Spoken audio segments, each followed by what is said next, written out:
Malaysia thì như tất cả mọi người cũng đã biết là một trong những đội bóng mạnh. Level mereka udah nggak terkejar lagi. Berubahnya pandangan rival King Indo. Mereka pakai skuad manapun tetap akan juara.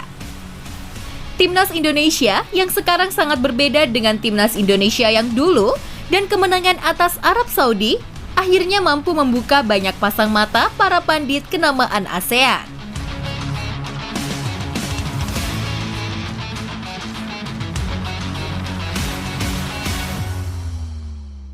Padahal sebelumnya mereka tak pernah mau mengakui bahwa Indonesia memiliki level di atas mereka setelah Timnas Garuda mampu menembus babak ketiga kualifikasi Piala Dunia. Karena menurut mereka torehan yang dibuat oleh Timnas Indonesia masih sama seperti Thailand serta Vietnam. Namun perbedaan mulai nampak setelah kita mampu mengandaskan Arab Saudi. Sebab dengan tambahan 3 poin, kita mampu menembus peringkat ketiga sementara. Hal inilah yang belum mampu diciptakan oleh Vietnam serta Thailand.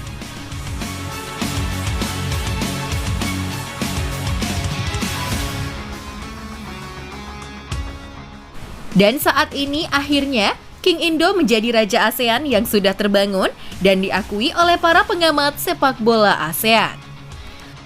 Bahkan semua negara mulai mengakui kedikdayaan Indonesia di kawasan ASEAN. Dilansir dari salah satu media Malaysia, legenda Malaysia juga mengatakan bahwa FAM harus cepat berbenah.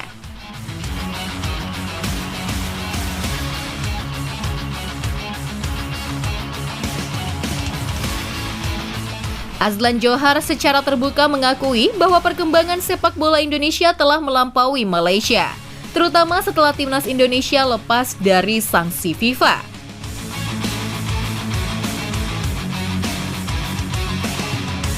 Ia bahkan menyebut bahwa negaranya kini semakin tertinggal jauh dibandingkan skuad Garuda. Melalui wawancara dengan media Sinar Harian, Azlan Johar tidak menutupi rasa iri yang dirasakan oleh publik sepak bola Malaysia terhadap kemajuan yang dicapai Indonesia. Terlebih setelah kemenangan historis 2-0 atas Arab Saudi baru-baru ini.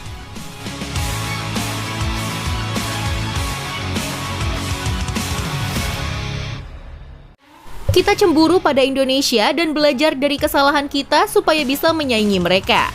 Bagi saya, sepak bola Malaysia sekarang ini setiap hari kita ketinggalan, ujarnya. Azlan menggunakan analogi untuk menjelaskan perbedaan perkembangan antara kedua negara. Berapa jauh kita sudah ketinggalan?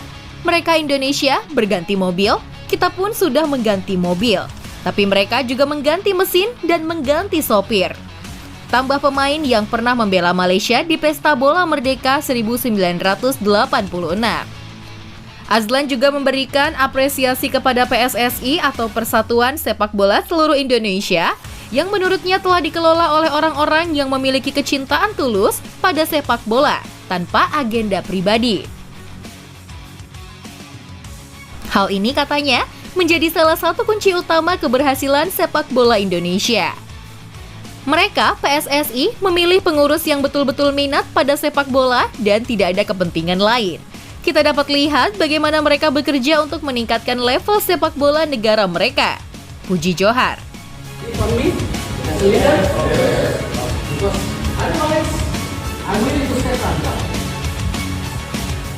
Dan perihal itu, Thailand dan Malaysia sudah mendatangi Erick Thohir dan belajar bagaimana Indonesia sudah seberkembang itu.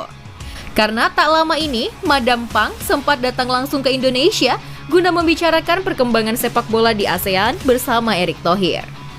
Bahkan Vietnam pun yang walaupun masih terus iri dengan kesuksesan Indonesia, mereka tetap mengakui level Indonesia sudah beda.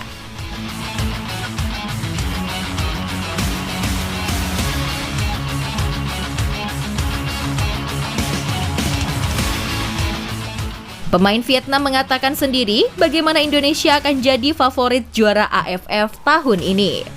Meski saat ini STY memutuskan akan menggunakan skuad muda guna memberikan jam terbang lebih.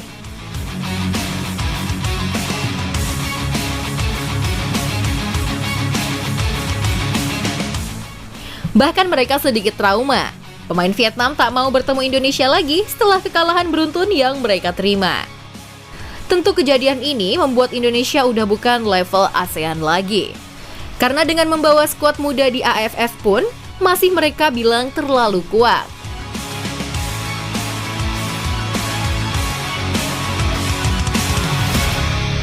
Apalagi kabar setelah Indonesia membawa beberapa pemain seniornya ke AFF.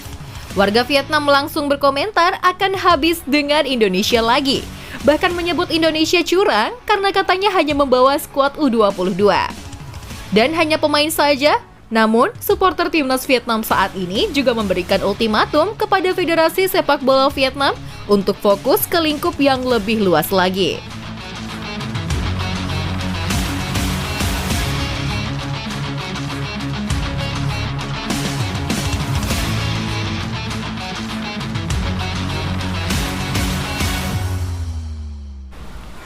Dalam forum diskusi di VN Express, seorang penggemar Vietnam menyatakan keinginannya agar timnas mereka fokus mengejar impian bermain di Piala Dunia.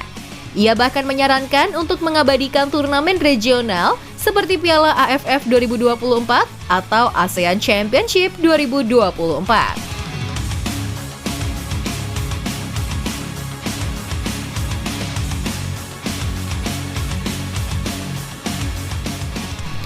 Sebaiknya abaikan AFF dan fokus Piala Dunia, tulis pengguna dengan nama @kiench _bintang. Namun, komentar ini memicu diskusi hangat. Sebagian besar penggemar lainnya mengingatkan bahwa Vietnam masih berada di level Asia Tenggara dan terlalu dini untuk bermimpi tampil di Piala Dunia. Mari coba capaian tujuan kecil dulu ASEAN Cup 2024. Tim Vietnam saat ini jelas tidak cukup berbakat untuk mengincar Piala Dunia. Tulis @muye _bintang. Sementara itu, Ketua Umum PSSI Erick Thohir menilai Piala AFF 2024 atau ASEAN Championship 2024 menjadi panggung pembuktian bagi pemain-pemain muda Indonesia. Erick optimistis, meski diperkuat mayoritas pemain U22, timnas Indonesia tetap mampu bersaing untuk meraih hasil maksimal.